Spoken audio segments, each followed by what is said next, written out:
정인이 사망 사건의 양모에 대해 검찰이 살인죄를 적용했습니다. 사망 가능성을 알고도 발로 강하게 밟아 숨지게 했다는 겁니다. 양모는 고의가 아니었다고 주장했고 시민들은 분노했습니다.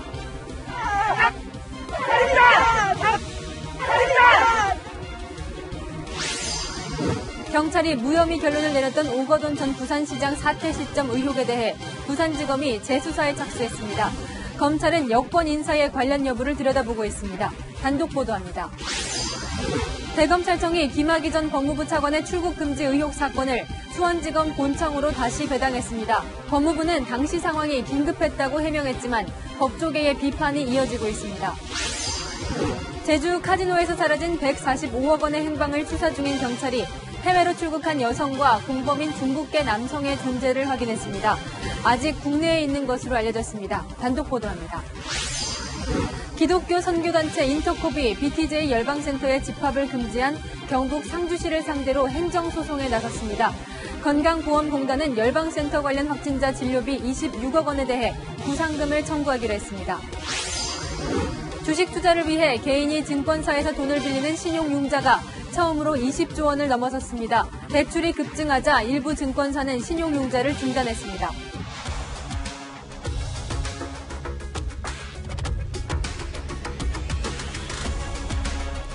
뉴스의 동정민입니다. 많은 엄마 아빠들이 피켓을 들고 서 있는 이곳. 16개월 정인이를 하늘나라로 보낸 양부모의 죄를 묻는 재판정 앞입니다. 첫 재판이 잡힌 오늘 시민들은 양모에게 살인죄를 적용해야 한다고 외쳤고 실제 검찰은 살인 혐의를 추가했습니다.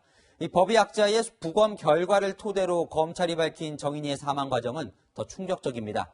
그냥 때린 정도가 아니라 정인이의 배를 수차례 발로 밟았다는 겁니다. 검찰은 양모가 이렇게 폭행하면서 정인이가 숨질 수 있다는 걸 몰랐을 리 없다고 봤습니다. 먼저 김은지 기자입니다. 검찰은 양모 장 씨에게 살인죄를 적용하겠다며 재판부에 공소장을 변경하겠다고 신청했습니다. 주 혐의를 살인죄로 바꾸고 살인죄가 무죄가 날 경우에 대비해 기존의 아동학대 치사 혐의는 예비 혐의로 남겨뒀습니다. 검찰은 정인이 사망 당일 양모의 행동에 살인의 고의가 있다고 봤습니다. 지속적인 학대로 몸 상태가 나빠진 아이에게 폭력을 가할 경우 숨질 수 있다는 점을 인식하고도 배를 여러 번 발로 밟았다는 겁니다. 부검 결과를 재감정한 법의학자 의견서와 양모의 통합심리 분석 결과를 근거로 들었습니다. 재판 내내 머리카락으로 얼굴을 가리고 있던 양모는 검찰이 살인죄를 적용하자 눈물을 흘렸습니다. 양모 측 변호인은 아이를 때린 사실은 일부 인정했지만 고의로 숨지게 한 것은 아니라고 주장했습니다. 밟은 건 인정하지 않습니다. 아동학대 치사를 부인하고 있는데 어떻게 사실 살인을 인정하겠습니까? 아동학대 혐의로 함께 재판을 받은 양부 안 씨도 정인이의 양팔을 잡고 손뼉을 치게 해 정서적으로 학대한 사실은 인정했습니다. 하지만 평소 박수를 치면 즐거워해 그 모습을 촬영하려 했을 뿐 괴롭힐 의도는 아니었다고 주장했습니다. 또 아내의 학대를 방치한 혐의에 대해서는 잘 양육할 거라고 믿었을 뿐이지 일부러 방치하지는 않았다고 했습니다. 채널A 뉴스 김은지입니다.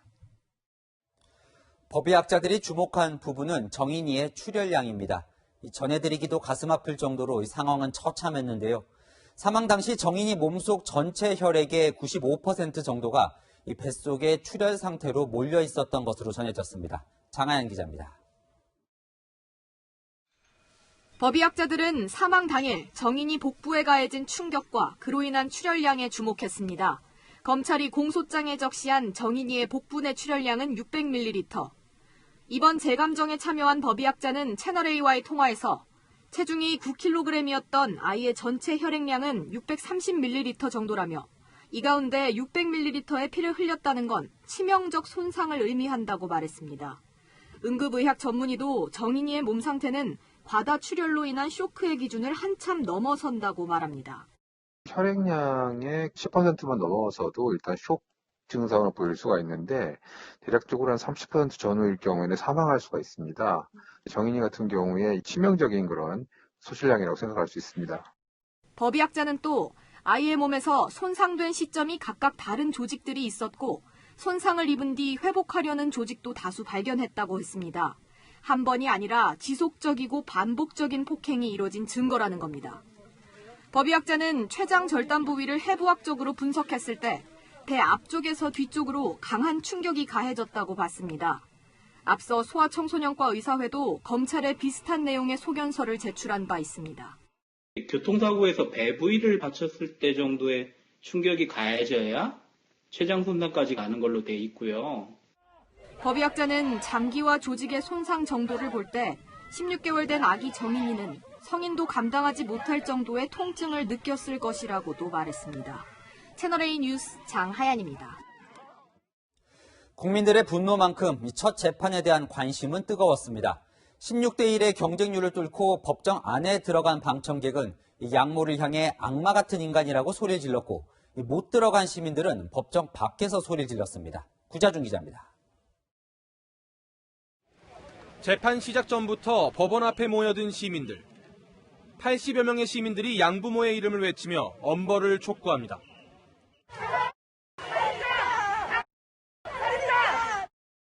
정인이에게 미안하다며 눈물을 흘리기도 합니다. 어른들이 이것밖에 해주지 못해서 너무 미안하다고 하고 싶어요.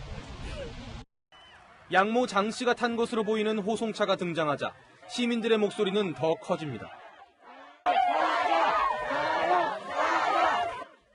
재판을 지켜본 방청객들은 양부모에게서 뉘우치는 모습을 볼 수 없었다고 했습니다.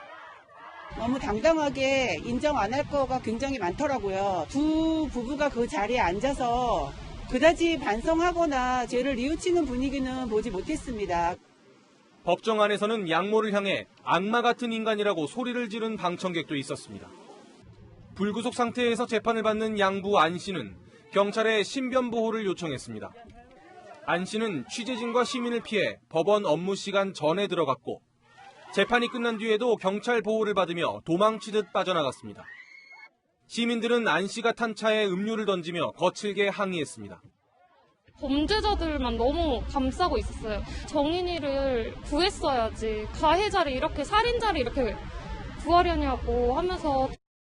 방청권 추첨에는 시민 813명이 응모했고 51명이 당첨돼 16대 1의 경쟁률을 보였습니다. 법원에서도 국민적 관심을 고려해 본법정 외에 중개법정 2곳을 추가로 마련했습니다. 정인이 양부모에 대한 다음 재판은 다음 달 17일에 열립니다. 채널A 뉴스 구자준입니다. 이 검찰이 양모에게 적용한 살인죄가 실제 인용될지 긴 법정 다툼은 지금부터 시작입니다. 사회부 조영민 기자와 짚어봅니다. 자, 이 재판부가 주목하는 날은 이 정인이가 사망한 지난해 10월 13일 이 그날이에요. 이 살인죄 여부도 바로 그날에 달린 거죠. 네, 일단 이 양모 장 씨는요, 오늘 재판에서 이 정인이에 대한 폭행 사실 일부, 또 정서적 학대, 방치를 인정했습니다. 하지만 이 살인죄는 물론 학대치사 혐의도 부인하면서 숨지게 할 의도가 없었다, 이렇게 강조하기도 했습니다. 10월 13일에도 이 아이를 때리긴 했지만 죽을 만큼은 아니었다, 이런 주장입니다. 그렇게 주장하는 이유가 이 살인죄가 적용이 되려면 양모가 살인 의도는 없었더라도 이 때리면서 정인이가 사망에 이를 수 있다는 짐작은 했다. 그 정도는 입증이 돼야 되는 건데요. 그래서 검찰과 양모의 주장이 그 부분에서 지금 갈리는 거예요. 사실 오늘 저희 검찰이 밝힌 오늘 이 정인이 사망 당일 상황을 좀 정리해봤습니다. 다소 충격적인 표현이 좀 포함되어 있기 때문에 고민을 했지만 아무래도 국민적 관심이 크고 또 분노가 큰 사건인 만큼 저희가 가감없이 전해드리도록 하겠습니다. 검찰은요, 지속적 학대로 몸이 극도로 약해진 정인이의 양팔을 양모가 잡아 흔들었고 손으로 복부를 때려 넘어뜨렸다. 아이의 배 부위를 발로 밟아 췌장이 끊어져 숨지게 했다, 이렇게 밝혔습니다. 검찰은 계속해서 또 여러 차례 이런 표현도 사용하면서 양모가 사망 가능성을 알았을 거다, 이렇게 설명하기도 했습니다. 반면 양모는 좀 말이 다릅니다. 아이를 잡아 흔들고 배와 등 부위를 밀치듯 때린 사실은 있지만 아이를 떨어뜨렸을 뿐 췌장이 끊어질 만큼 때린 적은 없다, 이렇게 주장하고 있습니다. 이 검찰이 이걸 어떻게 입증하느냐가 관건인데 사실은 이 목격자도 없고 CCTV도 없어요. 네. 그래서 검찰이 새로운 카드를 갖고 나왔다면서요. 사실 살인죄를 적용할 거다, 이런 부분들은 좀 많이 전망들이 나왔었죠. 문제는 검찰이 과연 이 살인죄의 핵심이라고 할 수 있는 고의성, 이걸 어떻게 입증할 것이냐가 관심이었습니다. 재판 전까진 법의학자들의 소견서가 그 근거가 될 거다 이런 전망들이 나왔었는데 네. 오늘 재판에서 또 다른 근거가 등장했습니다. 이 검찰이 살인죄 적용 직후 기자들에게 보낸 문자 메시지를 좀 준비해봤습니다. 통합 심리 분석 결과 살인에 대한 고의가 인정된다고 판단했다 이렇게 적혀 있는데요. 이 양모 장 씨에 대한 일종의 프로파일링 결과에서 살인죄 적용의 핵심인 이 고의성을 입증할 만한 유의미한 결과를 확보했다 이렇게 밝힌 겁니다. 아, 그래요. 이게 상당히 흥미로운 대목인데 조금 더 구체적으로 취재가 됐을까요? 네, 저희가 좀 더 구체적으로 설명을 드리겠습니다. 검찰이 밝힌 통합 심리 분석 크게 세 가지였습니다. 심리 생리 검사, 행동 분석, 임상 심리 분석 이렇게 세 가지인데요. 심리 생리 검사는 쉽게 말해서 이 거짓말 탐지기 조사다 이렇게 생각하시면 될 것 같습니다. 행동 분석은 고도의 촬영 장비로 행동을 관찰해 거짓말을 할 때 보이는 특정 행동을 분석하는 수사 기법입니다. 이 과거에 독극물 살인을 저지른 피의자가 거짓말을 할 때면 눈을 찡긋하고 또 입꼬리를 오르는 버릇이 있었는데 행동 분석을 통해 이런 특징을 밝혀낸 적이 있었습니다. 이 마지막으로 임상 심리 분석은 피의자와 여러 활동을 하면서 사이코패스 성향이나 정신질환을 파악하는 겁니다. 이 앞서 말씀드렸던 법의학자들에 대한 소견이 이 지속적인 학대를 과학적으로 입증하는 근거라면 이 통합 심리 분석은 살인의 고의성이 없었다는 양모의 주장을 깨는 검찰의 논리가 될 전망입니다. 이제 재판이 이어질 텐데, 자, 양모는 이 증인을 한 명도 신청하지 않았다면서요? 네, 일단 검찰이 신청한 증인이 17명입니다. 다음 달 17일 두 번째 재판부터 이 증인들이 출석하게 되는데요. 정인이가 다닌 어린이집 관계자부터 입양기관 관계자, 이웃 주민, 의사 등 검찰이 요청한 증인이 줄줄이 나와서 증언을 할 예정입니다. 반대로 양모 측은 별도의 증인을 신청하지 않았습니다. 본인에게 유리한 증인이 없다고 봤기 때문입니다. 그래서 저희가 계속해서 이 관심 가지고 보도해드리겠습니다. 지금까지 사회부 조영민 기자와 살펴봤습니다. 다음 소식입니다. 이 성추행 혐의로 물러난 오거돈 전 부산시장. 이 당시 사퇴 기자회견을 총선 바로 직후에 해서 논란이 있었죠. 이 총선을 염두에 두고 일부러 시기를 조율한 거 아니냐는 의혹이었습니다. 이 경찰이 무혐의 처리했던 이 의혹에 대해 검찰이 다시 수사에 나섰습니다. 김민지 기자의 단독 보도입니다. 경찰이 무혐의 처리한 혐의에 대해 검찰이 재수사를 하고 있는 것으로 알려졌습니다. 오거돈 전 부산시장의 성추행 사건을 수사 중인 부산지검은 오 전 시장의 사퇴 기자회견 시점 조율 의혹에 대해서도 수사를 진행 중인 것으로 전해졌습니다. 공무원 지위를 이용해서 선거에 개입한 거 아니냐 하는 이런 의심이 저희들이 고발을 했는데 이 사건에 대해서 부산지검에서 공소시효가 있다고 그렇게 이제 남아있다고 이렇게 판정을 하고 있습니다. 오 전 시장의 성추행 사건이 4월 초에 불거졌는데 사퇴 기자회견을 총선이 끝난 뒤 한 것이 여권 인사들의 조율에 따른 것 아니냐는 의혹입니다. 선거에 영향을 미치려 했다면 공직선거법 위반 혐의가 적용되는데 대상은 오 전 시장을 비롯해 김회숙 대통령 인사수석 비서관 등입니다. 김 수석에 대해서는 피해자가 상담을 했던 부산 성폭력 신고센터와의 관련성을 살펴보고 있는 것으로 알려졌습니다. 성폭력 신고센터 홈페이지에 자문위원으로 김회숙 이름이 있었는데 김 수석과 같은 인물인지를 확인 중인 것으로 전해졌습니다. 김 수석은 당시 자문위원 위촉 여부가 기억나지 않는다고 해명한 바 있습니다. 앞서 경찰은 지난해 8월 공직선거법 위반 혐의에 대해서는 무혐의 처리했습니다. 검찰은 성추행 혐의와 함께 공직선거법 위반 혐의에 대해서도 조만간 기소할 방침인 것으로 알려졌습니다. 채널A 뉴스 김민지입니다. 급박했던 사정을 고려할 필요가 있다. 김학의 전 법무부 차관의 출국 금지 과정에서 이 서류가 조작됐다는 의혹에 대한 이 법무부의 이 해명으로 법조계가 들끓고 있습니다.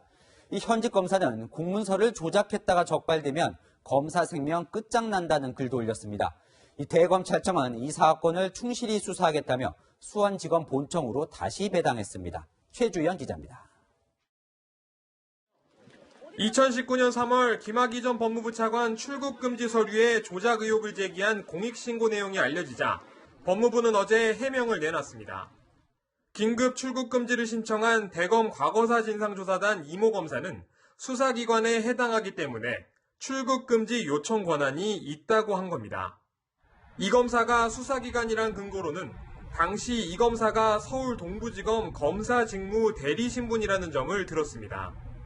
하지만 출입국관리법 시행령은 긴급 출국 금지는 수사기관의 장이 요청 사유 등을 적은 요청서를 첨부해야 한다고 명시하고 있습니다. 법조계 안팎에서는 법무부 해명의 허점을 지적하는 목소리가 쏟아졌습니다. 현직 검사들은 실존하지 않는 권한을 법무부가 뒤늦게 인정해줬다며 출입국관리법 시행령을 제대로 보기나 했는지 의문이라는 반응을 보였습니다. 김 전 차관의 국외 도피가 임박한 급박하고 불가피한 사정을 고려할 필요성이 있다는 법무부 해명도 도마에 올랐습니다. 김태규 부산지법 부장판사는 자신의 SNS에 나쁜 놈 잡는데 그깟 서류나 영장이 뭔 대수냐 말하는 이들이 있다면 야만 속에서 살겠다는 자백이라고 지적했습니다. 정유미 인천지검 부천지청 부장검사도 공문서를 조작해 출국 금지를 해놓고 관행이라 우긴다며 검찰에 그런 관행 같은 건 있지도 않고 그런 짓 했다가 적발되면 검사 생명이 끝장난다고 비판했습니다. 대검찰청은 수원지검 안양지청이 맡고 있던 김 전 차관 출금 관련 의혹 사건을 보다 충실히 수사하겠다며 수원지검 본청으로 재배당했습니다. 채널A 뉴스 최주현입니다. 서울시장 보궐선거에 여야 후보군 대진 윤곽이 드러나고 있습니다. 여권은 양자 대결, 야권은 3강 구도입니다. 여야 모두 내년 대선 전초전 성격인 이 선거를 잡기 위해 최강의 후보를 내려는 총력전에 돌입했습니다. 정한희 기자입니다. 나경원 전 국민의힘 의원이 정권 심판의 적임자라며 서울시장 출마를 선언했습니다. 독한 의지와 그리고 여성의 마음을 잘 이해할 수 있다는 그러한 섬세함을 갖춘 후보만이 이번 선거에서 승리를 담보할 수 있습니다. 이로써 야권 후보는 나 전 의원과 조건부 출마를 선언한 오세훈 전 서울시장, 단일화를 주장하는 안철수 국민의당 대표 3강 구도가 됐습니다. 입당이나 합당이 이루어지지 않는다면 저는 출마의 길을 택할 수밖에 없습니다. 서울시장 선거에서 승리해서 정권 교체의 교두보를 확보해 달라는 것이 야권 지지자들의 지상 명령입니다. 야권에선 출사표를 던진 후보가 이외 9명이 더 있습니다. 반면 여권에선 우상호 의원과 출마 선언이 임박한 박영선 장관, 양강 구도 분위기입니다. 도심지에 철길 위에 인공대지를 만들어서 공공주택 16만 호를 확보하도록 하겠습니다. 그 얘기는 좀 이제 당분간 좀 그만했으면 좋겠는데요. 제가 그냥 1월 안으로 결정하겠다고 말씀을 드렸고요. 열린민주당에선 김진애 의원과 정봉주 전 의원이, 정의당에선 권수정 서울시 의원이 출마를 선언했습니다. 채널A 뉴스 정한입니다. 지난 한 해 급등한 서울 집값과 전세 가격을 잡을 묘안을 제시한다면 이 서울시장 자리로 가는 지름길이겠지요. 이 주택 공급을 늘리겠다는 건 여야 공통된 해법이지만 어떻게 늘릴 건가? 그 방식은 전혀 다릅니다. 이현수 기자입니다. 서울에 집을 지을 곳이 부족하다 보니 용적률을 올려 더 많이, 더 높게 짓는다는 게 민주당의 구상입니다. 민주당과 국토교통부는 서울 도심의 주택 공급을 늘리는 방안을 마련해 빠르면 이번 달 안에 발표할 예정입니다. 고밀화나 또는 이 용도 변경을 통해서 서울을 중심으로 한 수도권의 공급을 획기적으로 늘리기 위한 대책을 좀 준비 중에 있고. 다주택자 규제 등 기존 정책은 유지하되 용적률 완화로 인한 초과 이익의 일정 부분을 환수하는 방안을 검토 중입니다. 서울시장 출마를 선언한 우상호 의원도 16만 호 주택 공급을 1호 공약으로 내세웠지만 이익 환수가 조건입니다. 하지만 지난해 공공재건축 사업의 경우 용적률을 대폭 올리고도 초과 이익을 환수하기로 하면서 민간의 외면을 받은 만큼 이번에도 민간 참여 유도가 관건입니다. 또 용도 변경으로 도시계획 자체가 흔들릴 수 있어 난개발도 해결할 과제입니다. 국민의힘은 반짝 공급으론 어림도 없다며 아예 규제를 확 풀자고 맞섰습니다. 실패한 부동산 정책이 소위 벼락거지를 대거 양산하고 있습니다. 집을 사려니 보유세, 팔자니 양도세, 죽전이 상속세 겁나서 못한다는 얘기까지 나오고 있습니다. 민주당과 반대로 양도소득세 중과제도 폐지를 공언했습니다. 분양가 상한제를 폐지하고 재건축 재개발 규제도 풀겠다고 약속했습니다. 나경원 전 의원과 오세훈 전 시장, 안철수 국민의당 대표 등 야권 주자들은 일제히 층수 제한 같은 부동산 시장 규제를 걷어내겠다고 나섰습니다. 채널A 뉴스 이현수입니다. 제주도의 카지노 금고에 있던 145억 원이 감쪽같이 사라진 사건을 얼마 전 전해드렸습니다. 현금 145억 원, 5만 원권으로 29만 장입니다. 무게가 300kg이고 20kg짜리 사과 상자 15개에 담아서 옮길 양입니다. 지난 연말 휴가를 떠난 뒤 잠적한 말레이시아 국적 50대 여성 임원이 유력한 용의자인데 여성 혼자 이 엄청난 양의 돈을 옮길 수 있었을지, 어디로 빼돌렸을지, 애당초 돈의 출처는 어딘지 모든 게 의문입니다. 채널A 탐사보도팀 취재 결과 경찰이 일부 미스터리를 풀었습니다. 새롭게 드러난 공범의 정체부터 박선영 기자가 단독 보도합니다. 경찰은 55살 말레이시아 국적의 중국계 여성 임모 씨를 유력한 용의자로 보고 있습니다. 임 씨는 2018년 개장 당시 홍콩 본사에서 파견돼 금고 관리를 맡아온 랜딩 카지노 임원입니다. 경찰은 수사 중 카지노 금고에서 81억 5천만 원, 임 씨의 숙소에서 수십억 원을 발견했는데 카지노에서 사라진 돈 145억 6천만 원의 일부인지 확인 중입니다. 그런데 임 씨가 이미 출국한 상황이어서 돈의 정확한 행방을 찾기가 쉽지 않은 상황이었지만 최근 경찰은 임 씨의 공범을 파악한 것으로 확인됐습니다. 중국계 남성인데 여전히 국내에 체류 중인 것으로 전해졌습니다. 돈을 해외로 반출할 가능성에 대비해 출국 금지를 비롯한 관련 기관과의 공조도 진행되고 있습니다. 경찰은 특히 이 남성이 중국인 카지노 손님들에게 도박 비용을 빌려주는 중국계 자금 조직을 통해 환치기를 시도할 가능성에 주목합니다. 국내에서 원화를 건네면 제3국에 가 있는 용의자 임 씨 측이 달러로 받아가는 방식입니다. 경찰은 이 남성의 수사망을 피하기 위해 제주도가 아닌 중국 관광객들이 주로 찾는 서울과 인천의 카지노 인근으로 이동했을 가능성도 배제하지 않고 있습니다. 채널A 뉴스 박선영입니다. 중국계 공범 말고도 또 다른 등장인물이 있습니다. 용의자인 말레이시아 여성이 사라질 때 차량도 함께 없어졌는데 이 차량은 한국인 남성 소유였습니다. 경찰은 이 남성에 대해서도 수사하고 있습니다. 이어서 이서연 기자입니다. 용의자인 말레이시아 여성이 휴가를 낸 건 지난해 크리스마스를 전후에서입니다. 그런데 휴가 기간이 지나도 업무에 복귀하지 않자 지난달 31일 저녁 카지노 직원이 경찰에 실종 신고를 했습니다. 당시 용의자 여성과 차량이 사라졌다는 것인데 차량의 소유주는 한국인 남성이었습니다. 이 남성의 거주지는 여성이 머물던 제주 신화월드 내 고급 빌라에서 25km 정도 떨어져 있습니다. 경찰은 이 남성이 차량을 왜 빌려줬는지, 용의자 여성과는 어떤 관계인지 조사를 벌였습니다. 어떤 남자분 소유 차량을 이렇게 빌려서 이렇게 쓰다가 해외 출국하는 날 그 사람한테 전화해서 나는 이제 공항에 세워놨으니까 차를 찾아가라. 자기 거에서 중국 사람한테 차를 빌려준 게 있는데 근데 그 중국 사람이 남성은 중국인 브로커를 통해 차량을 빌려줬을 뿐이라며 여성과의 관계는 굳고 부인했습니다. 하지만 해당 차량이 범행에 사용됐을 가능성이 있는 만큼 차량 대여를 알선한 중국인 등에 대한 추가 수사도 불가피해 보입니다. 채널A 뉴스 이서연입니다. 경북 상주에 있는 BTJ 열방센터 관련 소식입니다. 센터를 운영하는 단체 인터콥이 역학조사를 방해한다는 비난을 받자 방문자들에게 검사를 받으라는 호소문을 올렸습니다. 그런데 바로 다음 날 상주시를 상대로는 집합금지 명령을 취소해달라는 행정소송을 냈습니다. 배유미 기자입니다. 상주시가 열방센터에 집합금지 명령을 내리고 시설을 폐쇄한 건 이달 초. 열방센터 측은 행정명령을 집행하러 온 공무원들과 실랑이를 벌이며 크게 반발했습니다. 영장 가져오셨습니까? 영장 필요 없는 겁니다.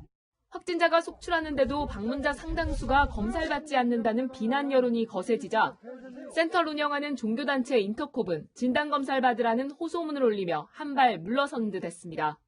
그런데 이게 전부가 아니었습니다.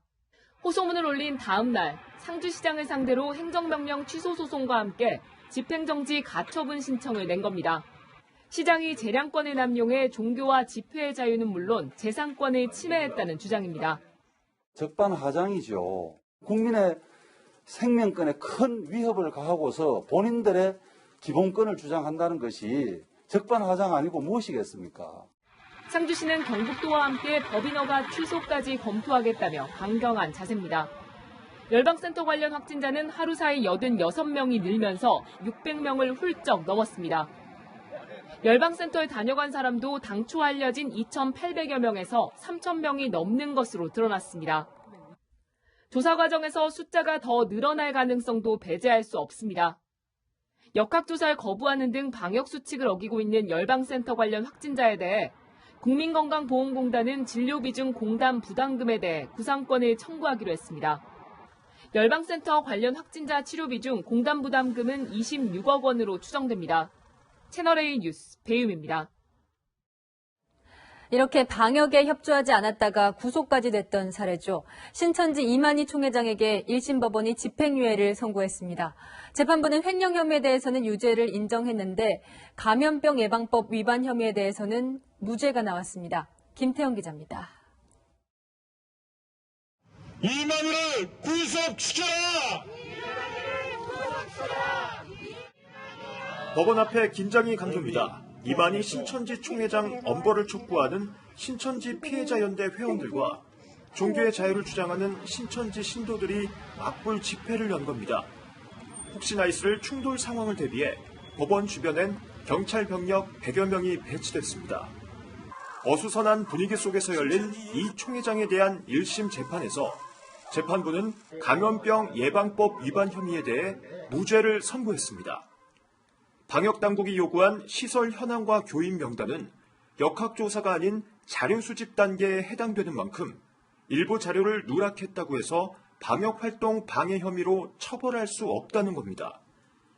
가평 연수원을 짓는 과정에서 교회 자금 52억 원을 유용한 혐의는 유죄가 인정된다며 징역 3년에 집행유예 4년을 선고했습니다. 반응은 크게 엇갈렸습니다.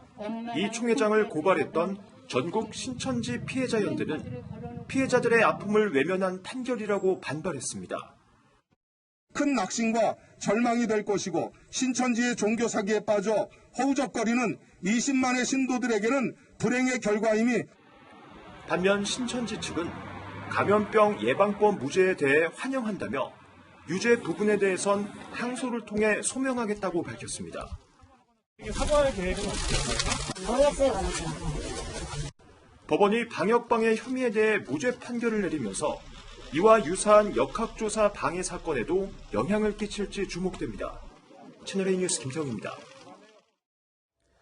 코로나19 백신 접종이 다음 달부터 시작됩니다. 다른 나라를 보면 대통령이 백신 안정성을 홍보하기 위해 먼저 맞는 경우도 있고 이 나이에 맞춰서 일반 국민과 같은 순서로 맞는 경우도 있는데요.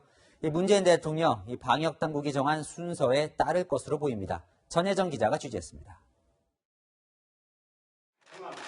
청와대가 문재인 대통령의 코로나19 백신 접종 시기를 올 상반기로 잡고 있는 것으로 알려졌습니다.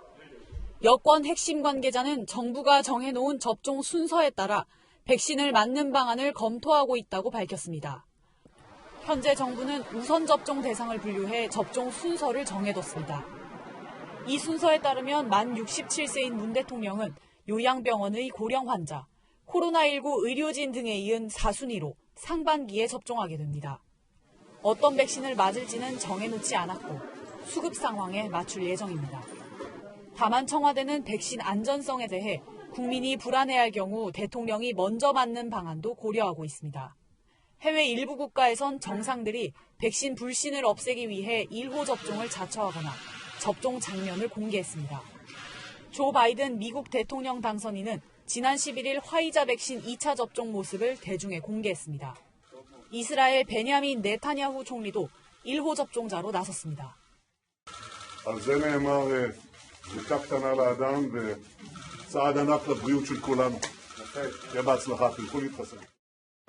문 대통령이 접종 순서에 따라서 백신을 맞을 경우 국무총리 등 고위공직자들도 순서에 따른 접종을 할 것으로 보입니다.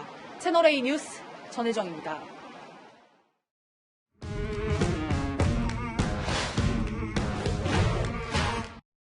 여랑야랑 정치부 이동은 기자와 함께합니다. 첫 번째 주제 보여주시죠. 네. 안 풀리는 사람 누구일까요? 네, 이낙연 더불어민주당 대표입니다. 이 새해 들어서 드라이브는 걷는데 잘 네. 먹히지는 않는 것 같아요. 이번에 새로 꺼내든 이 코로나 이익공유제, 이건 정치권 분위기가 어떻습니까? 네, 야당에서 기업 팔 비틀기라는 비판이 나오자 오늘 이렇게 말했습니다. 민간의 자발적 참여로 추진되는 것을 원칙으로 했으면 합니다. 근데 이 이윤을 추구하는 기업이 돈 벌었다고 자발적으로 돈을 내놓을까요? 또 그렇다고 이 정당하게 번 돈을 나누라고 강제할 수도 없을 것 같고요. 네, 이상민 민주당 의원은 자발적 참여는 실효성 담보가 안 된다고 꼬집었습니다. 여당에서도 공개 지적이 나온 겁니다. 당내에서도 비판이 나오는 건데 네. 무엇보다 이 지지율이 고민일 것 같아요. 네, 오늘 발표된 여론조사 결과인데요. 선두인 이재명 경기도지사, 윤석열 검찰총장보다 10%포인트 가까이 낮은 14.1%를 기록했습니다. 연초에 이명박 박근혜 전 대통령 사면론을 꺼내들었던 게 지지층 이탈을 불렀다는 분석이 나옵니다. 오늘 최재성 대통령 정무수석도 이 사면에 대해서 국민 눈높이에서 결정하겠다며 약간 이 선을 긋는 듯한 발언을 했던데요. 네, 이재명 지사도 나섰는데요. 이 대표에게 실망한 지지층을 흡수하기 위해서일까요? 뒤늦게 사면에 반대했습니다. 용서를 해주면 앞으로 권력 있으면은 다 봐주는구나. 나쁜 일을 했다면 그에 상응하는 책임을 지는 것이 당연하고. 이 대표는 이제 대선 나가려면 3월 초에는 이 대표직을 내려놔야 되는데 네. 그렇게 따지면 시간이 별로 없어요. 네, 대표 임기도 얼마 남지 않았고 지지율은 떨어지고 뭔가 보여주기는 해야 하고 이래저래 쉽지 않은 상황 같아 보입니다. 다음 주제 보겠습니다. 네. 자, 이 여야가 윤석열 검찰총장을 어떻게 돌린다는 겁니까? 서로 상대방의 차기 대선 주자가 될 수 있다고 주장하고 있습니다. 여권에서 찾다가 가장 적합한 사람이 없으면 그 사람을 선택할 수도 있는 거죠. 윤 총장은 국민의힘에게는 풀도 아니고 나무도 아닌 존재입니다. 내 편인 듯 내 편이 아닌 나 같은 존재입니다.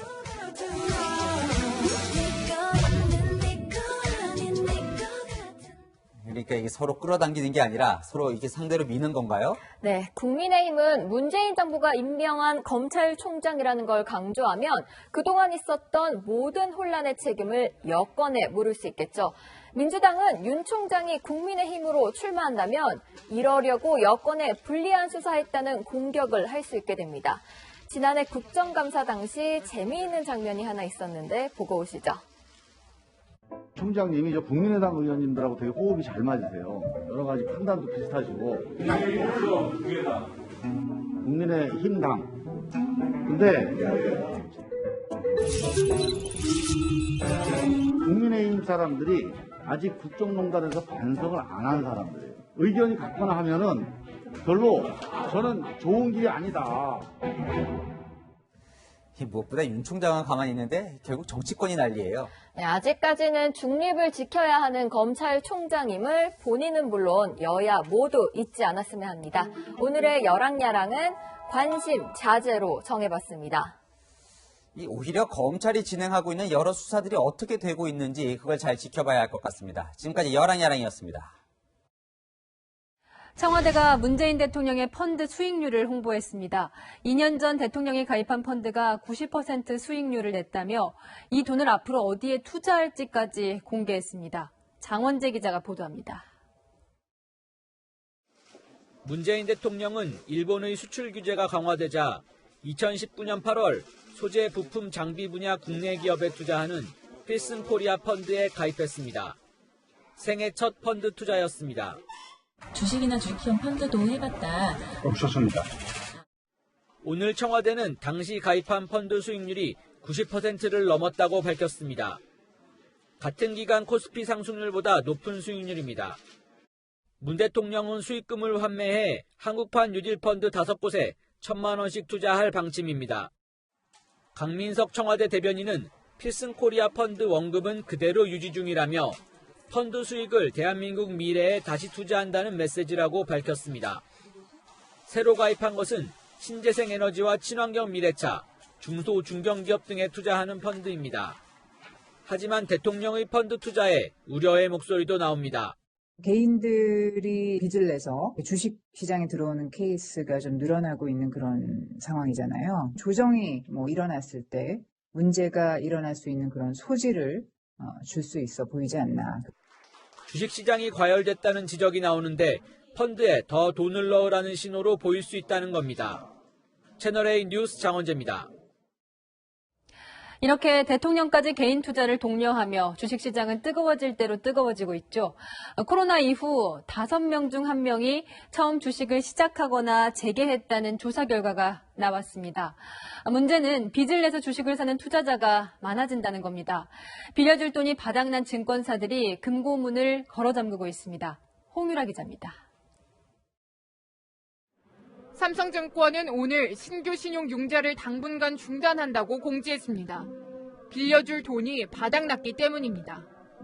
오늘부터 중단되는데 거래가 언제 다시 재개될지는 알 수 없습니다. 신용거래는 투자자가 갖고 있는 돈과 주식을 담보로 증권사에서 돈을 빌려 더 많은 주식을 사는 겁니다. 통상 은행 대출보다 높은 이자를 감당해야 합니다. 최근 코스피가 급등하자 주식 투자로 수익을 기대하며 신용거래를 이용하는 투자자가 늘고 있습니다. 금융투자협회에 따르면 신용융자 잔고는 지난 7일 20조 원을 돌파했고 어제는 20조 7,871억 원까지 불어났습니다. 사상 최고치입니다. 단기간에 주가지수가 다른 나라 시장에 비해 많이 상승을 했기 때문에 좀 하방 위험에 노출될 가능성이 있으니까 좀 지양할 필요가 있지 않을까 생각이 드네요. 이런 가운데 올해 기업 공개에 첫 주자로 나선 모바일 광고 플랫폼 기업 MBT가 4,397대 1의 청약 경쟁률을 기록했습니다. 지난해 SK바이오팜, 카카오게임즈의 경쟁률을 뛰어넘은 역대 최고 기록입니다. 올해는 SK바이오사이언스, 카카오뱅크, LG에너지솔루션 등 대어들이 줄줄이 기업 공개를 앞두고 있습니다. 투자처를 찾아 B2 열기는 쉽게 줄지 않을 거란 전망이 나오는 가운데 오늘 한국은행은 올해 1분기엔 시중은행이 대출을 더 조일 거라는 조사 결과를 발표했습니다. 채널A 뉴스 홍유라입니다. 요즘 물가 많이 오른 것 실감하시나요? 쌀이나 달걀 같은 밥상 물가뿐만 아니라 기름값도 천정부지 치솟고 있습니다. 국제 유가가 오르면서 국내 기름값도 뛰는 건데 다음 달까지 계속 오를 거란 전망입니다. 박정석 기자입니다. 서울 양재동의 한 주유소. 운전자들은 그새 오른 기름값에 깜짝 놀랍니다. 좀 요즘에 좀 기름값이 오르고 일단은 최대한 대중교통 이용하려고 생각하고 있고요. 조금씩 이제 올라가는 게 눈에 보이긴 숫자상으로는 보이니까 1,600원이 넘으면은 이제 많이 올랐네 그럴 것 같아요. 그냥. 지난해 11월 전국 평균 휘발유 가격이 리터당 1,317원이었는데 오늘 휘발유 가격은 리터당 1,440원입니다. 두 달 만에 9% 넘게 오른 겁니다. 서울은 이미 지난주부터 리터당 1,500원을 넘겼습니다. 기름값이 급등하는 건 국제 유가 때문입니다. 지난해 11월만 해도 배럴당 36달러 하던 두바이유 현물 가격은 어제 기준으로 55달러까지 치솟았습니다. 최근 코로나19 백신이 개발되면서 세계 경제가 회복될 것이란 기대가 반영된 겁니다. 국제 유가에 약 2주에서 3주간의 시차를 보이면서 움직이고 있는데요. 또 앞으로도 적어도 2, 3주간은 계속 올라갈 것으로 예상이 됩니다. 한편 이번 주부터 연료비가 반영된 새로운 전기요금 고지서도 각 가정으로 발송되기 시작했습니다. 지난달 가정용 전기 350kWh를 사용한 4인 가구라면 이번 고지서부터는 지난해 가을 낮았던 유가가 반영돼 평소보다 약 1,000원 정도 싼 요금이 징수됩니다. 하지만 연말부터 급등한 국제유가는 시차를 두고 4월부터 반영되는 만큼 앞으로 전기요금 역시 점점 오르고 가구 부담도 커질 것으로 보입니다. 채널A 뉴스 박정서입니다. 북한 3차 노동당 대회가 8일 만에 마무리됐습니다. 예상했던 대로 2인자인 김여정 제1부부장이 부부장으로 강등된 것이 확인됐습니다. 하지만 거친 입은 그대로였습니다. 어떤 발언을 했는지 유주은 기자가 보도합니다. 김정은 북한 국무위원장이 노동당 총비서로 추대된 지난 10일 주석단 둘째 줄에 앉은 김여정이 박수를 칩니다. 하지만 당대회 폐막식에선 오빠 김정은 총비서와의 거리가 5칸이나 멀어졌습니다. 금수산 태양궁전을 참배할 때도 김여정의 자리는 신년보다 2줄이나 뒤로 밀려났습니다. 김여정은 곧바로 개인 명의의 대남비난 성명을 냈는데 직함이 부부장이었습니다. 제1부부장에서 강등된 겁니다. 김 부부장은 열병식 개최 정황을 포착했다는 우리 군을 향해 이해하기 힘든 기괴한 족속들, 특등 머저리들이라며 맹비난을 쏟아냈습니다. 비방 수위로만 보면 대남 업무를 맡은 김여정의 위상과 역할은 여전할 것이란 관측이 나옵니다. 김 총비서는 폐회식에서도 핵과 군사력을 강조했습니다. 핵전쟁 억제력을 보다 강화하면서 최강의 군사력을 키우는데 모든 것을 다해야 합니다. 앞서 문재인 대통령이 평화가 곧 상생이라며 대화를 강조했다는 점에서 정반대 행보를 보인 겁니다. 언제든 어디서든 만나고 비대면의 방식으로도 대화할 수 있다는 우리의 의지는 변함없습니다. 북한은 코로나19와 경제난에도 불구하고 군사력을 과시하는 열병식을 곧 개최할 것으로 예상됩니다. 채널A 뉴스 유주은입니다. 미국은 지금도 하루에 4,000명 넘게 코로나19 사망자가 쏟아지고 있습니다. 9.11 테러 희생자보다 많은 숫자죠. 난입사태가 발생했던 의회발 확진자도 있습니다. 윤수민 특파원입니다. 거리에 사람들이 가득 찼고 나무 위에도 올라섰습니다. 전국 대학 풋볼 대회에서 엘라베마 주립대가 우승하자 거리로 쏟아져 나온 지역 주민들입니다. 밀집한 군중 속에 마스크를 착용한 사람은 찾아보기 힘듭니다. 지난주 시위대가 무단 점거했던 의사당에선 대피하던 의원 3명이 잇따라 확진 판정을 받았습니다. So I was forced to spend several hours in a secure but confined location with dozens of other members of Congress. Several Republican lawmakers in the room adamantly refused to wear a mask. 미국 코로나19 하루 사망자는 4,400여 명. 9.11 테러 당시 사망자보다 50% 이상이나 많습니다. 손을 쓸 수 없는 수준입니다. 접종의 속도가 나지 않자 엄격한 우선순위를 없애고 융통성 있게 대처해 접종 대상부터 확대하자는 의견도 나왔습니다. I actually think what we should be doing now is getting rid of the priority system. 당국은 오늘 26일부터 외국인과 미국 국적자 모두 입국 장벽을 높이기로 했습니다. 영국발 항공편 탑승객에만 요구했던 음성 판정 확인서 제출이 모든 입국자에게 적용됩니다. 미국 캘리포니아에서 채널A 뉴스 윤수민입니다.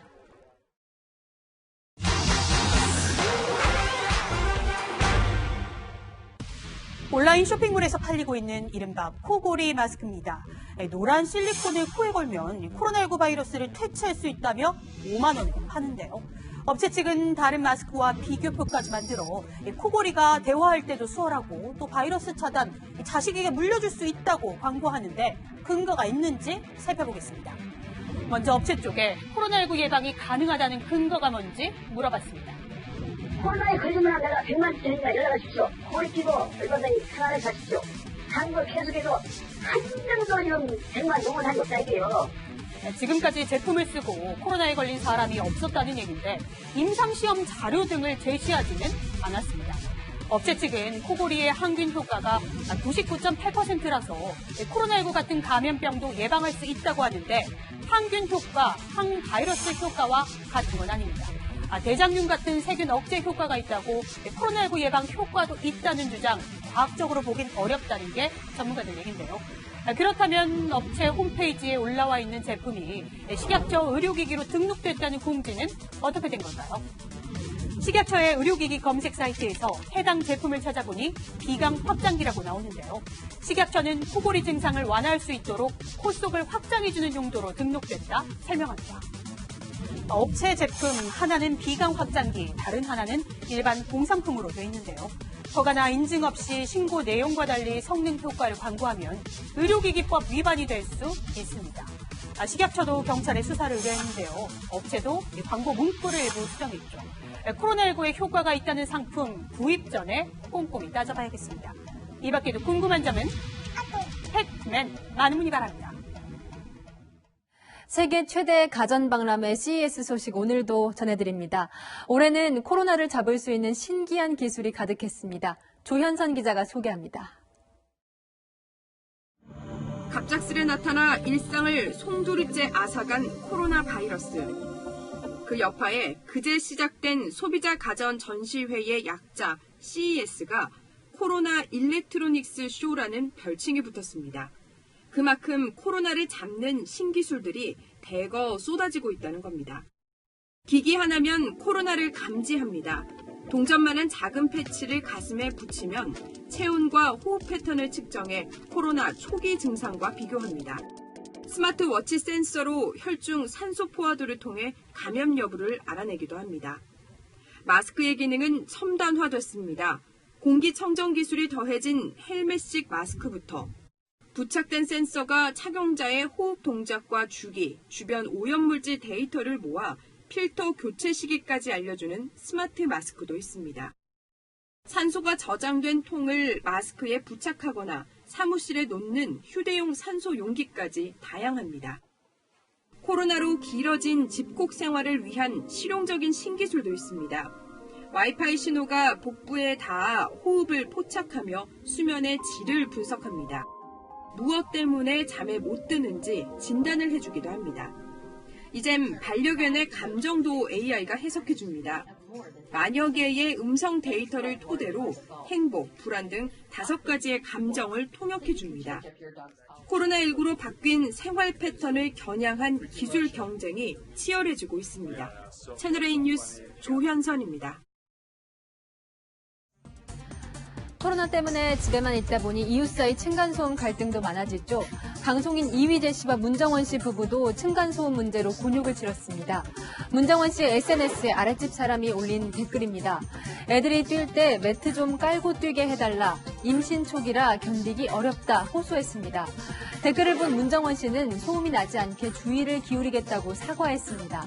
한 조사에 따르면 지난해 11월까지 접수된 층간소음 민원이 3만 6천여 건, 재작년 같은 기간보다 절반 넘게 증가했다니 코로나 영향이 크긴 한가 보네요.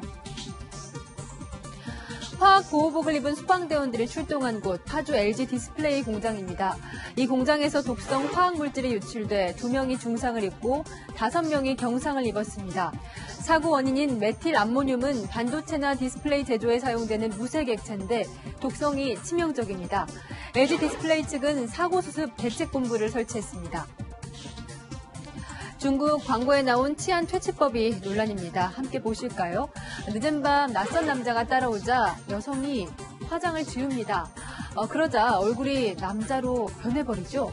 클렌징 티슈 광고였는데 여성의 외모를 성범죄와 연관시킨 성차별적인 내용이라는 비난을 받고 있습니다.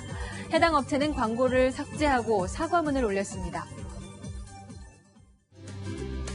한파가 누그러들자마자 미세먼지 공습이 시작됐습니다. 오늘 서울 도심의 모습인데요. 1월에 이례적인 황사에 미세먼지까지 겹쳐서 건물의 형체도 알아보기가 어려울 정도였습니다. 날이 풀리면서 한강에서는 꽁꽁한 얼음이 녹아 유빙이 떠다니는 모습을 볼 수가 있었는데요. 내일도 추위 걱정 대신에 황사의 중국발 스모그까지 겹쳐서 많은 지역에서 미세먼지가 머물겠습니다. 1월에 황사의 스모그까지 겹치는 것은 2018년 1월 이후 3년 만입니다. 눈이 녹으면서 대기 중에 수증기가 워낙 많은데요. 내일 오전까지 내륙에는 짙은 안개가 끼겠고 특히 충청과 호남, 경남 지역에서는 가시거리 200m 이하로 예상하고 있습니다. 강원 영동 지역으로는 내일까지 초속 15m 안팎의 강풍이 몰아치면서 화재 위험이 높은데요. 특히 강원 산지의 터널에서는 입출구의 풍속 변화가 매우 큽니다. 더욱 유의하셔야겠습니다. 주말과 휴일 동안에는 다시 반짝 추위가 찾아오겠습니다. 날씨였습니다.